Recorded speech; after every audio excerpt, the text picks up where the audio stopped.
This is News with News Bear. Australia fires, U.S. crew killed in air tanker crash identified. 3 U.S. firefighters who died when their air tanker crashed while battling blazes in Australia have been identified.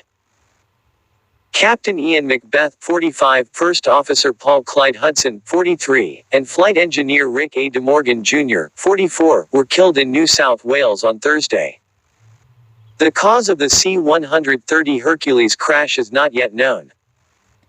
New South Wales NSW Premier Gladys Berejiklian called it an unbelievable loss and offered a state memorial. Officials lost contact with the plane, owned by Canadian firefighting company Coulson Aviation, shortly before 13:30 local time, 2:30 Greenwich Mean Time. It crashed in an active fire zone in the Snowy Mountains, south of Canberra, said the NSW Rural Fire Service. Since September, Australia has battled a bushfire crisis which has now killed at least 33 people. More than 70 bushfires are still raging across NSW alone. Who were the victims?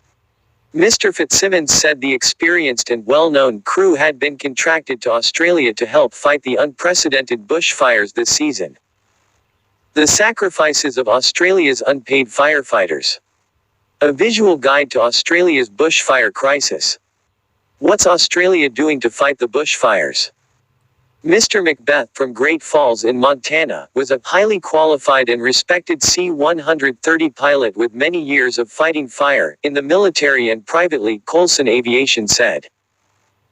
His love for his wife Bowdy and children Abigail, Calvin and Ella was evident for anyone who spent time around him, it added. Mr. Hudson, from Buckeye in Arizona, had previously served for 2 decades in the U.S. Marine Corps, including as a C-130 pilot. He is survived by his wife, Noreen. Mr. DeMorgan Jr., from Navarre in Florida, had spent 18 years in the U.S. Air Force as a C-130 flight engineer. His passions had been always flying and his children, Lucas and Logan, Coulson Aviation said. What's been the reaction? Mr. Fitzsimmons said on Thursday, the plane was operating as it routinely does with water bombing activities. There is no indication at this stage of what's caused the accident.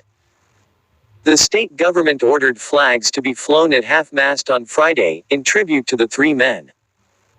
The RFS tweeted that other North American firefighters in Australia had held a minute's silence. In another fire-hit state, Victoria, the Country Fire Authority (CFA) tweeted its thanks to U.S. firefighters who had just arrived on deployment. Australian Prime Minister Scott Morrison said he was deeply saddened by the tragedy and offered his condolences to the men's families. Fires in southern Australia are expected to peak in February and continue into April. C-130 Hercules.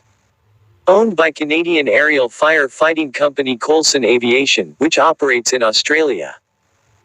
The company was founded 30 years ago and claims over 110,000 safe flight hours. The plane can carry 15,000 liters of water or fire retardant. Usual top speed of 400 miles per hour with a range of 2,000 miles. They have been used by armed forces across the globe since the 1950s. They are regarded as the workhorse of the U.S. fleet and usually carry troops or equipment. Stay tuned for more.